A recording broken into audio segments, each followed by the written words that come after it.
So good evening সবাইকে। আজকে আবার ক্লাস 10 এর একটা ভিডিও, চ্যাপ্টার 2। আমরা 4টা চ্যাপ্টার শেষ করব এক্সামের আগে। তো এটা হচ্ছে second video on the basis of chapter 2 acid, base and salt. প্রথমত আমাদের যেই ইম্পর্টেন্ট টপিকগুলো পড়তে হবে অ্যাসিড, বেস অ্যান্ড সল্ট থেকে, সেই টপিকগুলো হচ্ছে, শুরুতেই বলবো প্রত্যেকের ডেফিনিশন, অ্যাসিড কাকে বলে, বেসে কাকে বলে, আর তাদের ইম্পর্টেন্স আবার আমাদের ডেইলি লাইফে। তো যারা H+ আয়ন রিলিজ করে বা যাদের টেস্ট সাওয়ার বা সোর হয় তারা হলো অ্যাসিড।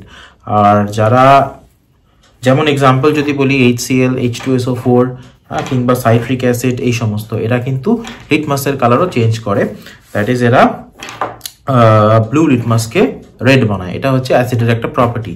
এই প্রত্যেকটা জিনিস কিন্তু আমাদের ইম্পর্টেন্ট। অন্যদিকে বেস কারা? বেস তারা যারা জেনারেলি অ্যাকোয়াস মিডিয়ামে বা জলে বেসিক্যালি OH- আয়ন রিলিজ করে। তো এরা হচ্ছে বেস। বেস বিটার হয়ে থাকে বা তেতো হয়ে থাকে।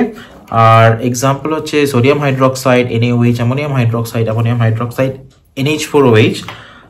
এরা কি করে? রেড লিটমাসকে ব্লু কালারে কনভার্ট করে। থার্ড পয়েন্ট, সল্ট কারা? সল্টের ডেফিনিশন আমাদের খুব ইম্পর্টেন্ট, পড়তেই হবে। সল্ট তারা যারা অ্যাসিড আর বেসের নিউট্রালাইজেশন রিয়াকশনের মাধ্যমে ফর্ম হয়। এই নিউট্রালাইজেশন রিয়াকশনটা কি? যখন ইকুইভ্যালেন্ট অ্যামাউন্ট অফ অ্যাসিড আর বেস রিয়াক্ট করে তখন জেনারেলি আমরা সল্টের ফর্মেশন দেখতে পাই along with the formation of water. যেমন এক্সাম্পল, একটা HCl হাইড্রোক্লোরিক অ্যাসিড, তার সাথে NaOH বা সোডিয়াম হাইড্রোক্সাইডের রিয়াকশন তৈরি হবে সোডিয়াম ক্লোরাইড অ্যান্ড ওয়াটার। এই সোডিয়াম ক্লোরাইড হচ্ছে একটা সল্ট। সিমিলারলি আরো বিভিন্ন রকমের সল্ট হতে পারে, যেমন CaCO3 এক্সাম্পল দেখতে পাচ্ছ এখানে। ক্যালসিয়াম কার্বনেট, যেটাকে আমরা লাইমস্টোনও বলে থাকি। বিভিন্ন জায়গায় ফুড ইন্ডাস্ট্রি, মেডিসিনে সল্ট আমরা ইউজ করে থাকি।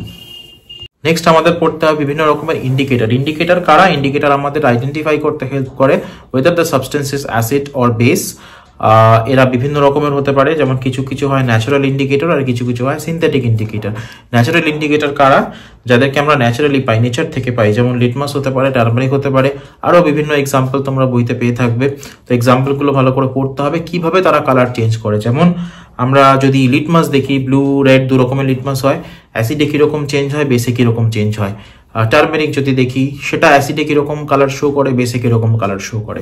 এই জিনিসগুলো আমাদের পড়তে হবে, ঠিক আছে। তাছাড়া সিনথেটিক ইন্ডিকেটর রয়েছে, যেমন ফেনপথ্যালিন, মিথাইল অরেঞ্জ, এই সমস্ত খুব ইম্পর্টেন্ট। এদের কিন্তু কালার চেঞ্জ, প্রত্যেকটার কালার চেঞ্জ খুব ভালো করে পড়তে হবে। এখান থেকে কিন্তু ধরে ধরে কোয়েশ্চেন আসে। নেক্সট হচ্ছে পিএইচ স্কেল। পিএইচ স্কেল হলো, পিএইচ কাকে বলে? পিএইচ হচ্ছে পাওয়ার অফ হাইড্রোজেন। তো পিএইচ আমাদেরকে ইন্ডিকেট করে আমাদের যে স্যাম্পল রয়েছে সেটা কতটা অ্যাসিডিক বা কতটা বেসিক। তো যদি 0 থেকে 14 হচ্ছে আমাদের পিএইচ এর স্কেল, 7-এর নিচে হলে সেটা হয়ে যাবে অ্যাসিডিক, 7-এর উপরে হয়ে গেলে সেটা হয়ে যাবে বেসিক। আর at pH 7 it will be neutral. Next, neutralisation reaction already discuss করে দিয়েছি, নতুন কিছু ডিসকাস করার নেই। জাস্ট অ্যাসিড বেসের reaction, formation of salt and water. একটা এক্সাম্পল, খুব ইম্পর্টেন্ট কিছু important application of acid base and salt, যেমন অ্যাসিড স্টমাকে কোন অ্যাসিড থাকে, HCl থাকে, তাছাড়া ব্যাটারিতে কোন অ্যাসিড থাকে, সালফিউরিক অ্যাসিড থাকে। তা বাদে বেস কোথায় কোথায় দেখতে পাই? সোপে দেখতে পাই, antacid in the sense milk of magnesia, আসবো একটা কোয়েশ্চেন একটু পরে। সল্ট, বিভিন্ন রকমের প্রিজারভেটিভে আমরা সল্ট ইউজ করে থাকি। তাছাড়া অ্যাজ আ ফার্টিলাইজার আমরা সল্ট ইউজ করে থাকি। এক্সাম্পলটা এখানে দেখতে পাচ্ছ, অ্যামোনিয়াম নাইট্রেট, NH4NO3, নামটা অ্যামোনিয়াম নাইট্রেট। এবার একটা কোয়েশ্চেন চলে আসি, 1 নম্বর কোয়েশ্চেন, যেখানে বলছে factory releasing acidic West into river, what impact will it have on the aquatic life, suggest a remedy. তো এগুলো হচ্ছে কম্পিটেন্সি বেসড কোয়েশ্চেন, যেগুলো ক্লাস 10-এর জন্য massively important. Acidic West obviously pH আমরা জানি খুব কম হয় এক্ষেত্রে। তো এমন কিছু অ্যাড করতে হবে যাতে পিএইচটা একটু বেড়ে যায়, দ্যাট মিনস আমরা সাবস্টেন্সটাকে নিউট্রাল করতে পারি। এক্ষেত্রে ক্যালসিয়াম হাইড্রোক্সাইড বা স্ল্যাকড লাইম আমরা কিন্তু এক্ষেত্রে ইউজ করতে পারি।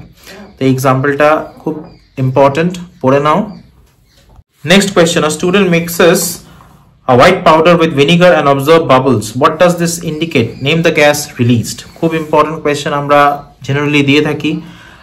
জেনারেলি এক্ষেত্রে হোয়াইট পাউডারটা হচ্ছে baking soda, which is sodium hydrogen carbonate. Formula লিখতে হবে NaHCO3। যখন এটা ভিনিগারের সাথে রিঅ্যাক্ট করে, ভিনিগার মিনস অ্যাসিটিক অ্যাসিড, তখন আমরা white bubble of carbon dioxide দেখতে পাই, ঠিক আছে। Third question, why is it advised not to consume food items stored in brass or copper vessels for a long time? তো brass বা copper ভেসেলসে কি হয়, যদি কোনো অ্যাসিডিক ফুড থাকে তো সেটা টক্সিক হতে পারে আমাদের জন্য, কারণ দে ফর্ম সল্টস, অবভিয়াসলি রিয়াক্ট করে। আমরা জানি অ্যাসিড আর কপার বা কোনো মেটাল জেনারেলি অ্যাসিডের সাথে রিয়াক্ট করে আর সল্ট জেনারেট করে। ওই সল্ট যেটা জেনারেট হয় that is very harmful for us. এই কোয়েশ্চেনটা খুব ইম্পর্টেন্ট, লিখে নিও, খুব important.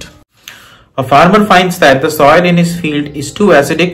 What should he add to the soil to improve its fertility? Obviously, soil যদি অ্যাসিডিক হয় তাহলে বেস অ্যাড করতে হবে। আইদার কুইক লাইম হতে পারে অথবা স্ল্যাক লাইম হতে পারে। স্ল্যাক লাইমের ফর্মুলা ক্যালসিয়াম হাইড্রোক্সাইড, কুইক লাইমের ফর্মুলা হচ্ছে ক্যালসিয়াম অক্সাইড। খুব ইম্পর্টেন্ট, এটা কিন্তু বারবার বলে দিচ্ছি। Next question, why do doctors suggest using antacids for acidity? Give an example of an antacid. তো অ্যান্টাসিড মানে কি? অ্যান্টাসিড মানে আমাদের যখন ওভার ইটিং হয়ে যায়, এক্সেস ইটিং হয়ে যায়, তো স্টমাক জেনারেলি HCl সিক্রেট করে, এক্সেস HCl, যেটা কিনা আমাদের যেটাকে বলে স্টমাক বার্ন, সেটা হয়। তো সেক্ষেত্রে আমরা অ্যান্টাসিড কনজিউম করে থাকি। অ্যান্টাসিড খুব এক্সাম্পল একটু আগে বলেছি, আবারও বলছি, milk of magnesia, MgOH whole twice, generally as an antacid আমরা কনজিউম করে থাকি। তো এটা খুব ইম্পর্টেন্ট একটা topic. Next question, why does tooth enamel starts decay when the pH of mouth falls below 5.5?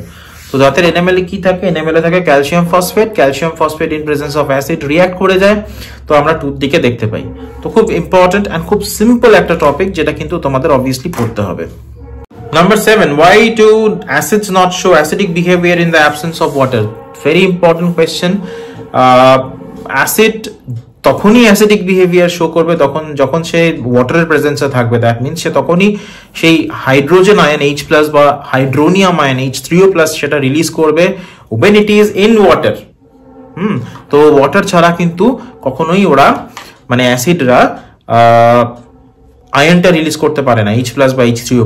তো obviously without water they will not show any acidic property. Next, why is baking powder used in cake preparation? How does it make cake soft and fluffy? তো baking powder কি হয়, carbon dioxide একটি gas release করে। Due to that carbon dioxide gas আমরা দেখতে পাই যে ভেতরে একটা ফ্লাফিনেস তৈরি হয় কেকের। তো সেই কারণে আমরা জেনারেলি বেকিং পাউডার এখানে ইউজ করে থাকি। Next, a drop of phenolphthalein is added to a solution and turns pink. What does this indicate? Obviously আমরা জানি ফেনolphthalein হচ্ছে একটা ন্যাচারাল ইন্ডিকেটর, অবভিয়াসলি না, এটা একটা সিনথেটিক ইন্ডিকেটর। যখন অ্যাসিডিক মিডিয়ামে বা নিউট্রাল মিডিয়ামে ফেনolphthalein-কে আমরা অ্যাড করি তখন কিন্তু ফেনolphthalein কালারলেস থাকে। ঠিক যখন ওকে আমরা বেসিক মিডিয়ামে অ্যাড করি, 1 drop of phenolphthalein will turn the entire medium pink. তো অবভিয়াসলি এখানে পিঙ্ক হয়ে যাচ্ছে, means the solution is basic in nature. Next, why is it recommended to wash hands with soap after handling acid-base solutions in the lab? তো এই ক্ষেত্রে অ্যান্সারটা হবে soap basically একটা বেসিক সলিউশন। তো সোপ নিউট্রালাইজ করে অ্যাসিডকে, বিকজ অফ দ্যাট ওখান থেকে অ্যাসিডটা আমরা সরিয়ে ফেলতে পারি, আদারওয়াইজ আমাদের বার্নিং হয়ে যেতে পারে। That's why we use generally soap or any basic solution. তাহলে এটা ছিল ক্লাস 10 এর second chapter, that is acid, base and সল্টের উপর একটা ছোট্ট ভিডিও।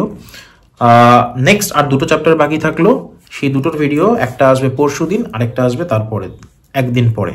তো বিফোর দ্য বোর্ড এক্সাম আমাদের টার্গেট হবে 4টা চ্যাপ্টারকে যে কোনোভাবে হোক কভার আপ করা, অ্যান্ড খুব ছোট ছোট শর্ট ভিডিওর মাধ্যমে কভার করার চেষ্টা করব, যাতে বিফোর দ্য এক্সাম খুব ইজিলি আমরা এটাকে প্র্যাকটিস করে যেতে পারি। ওকে, থ্যাংক ইউ।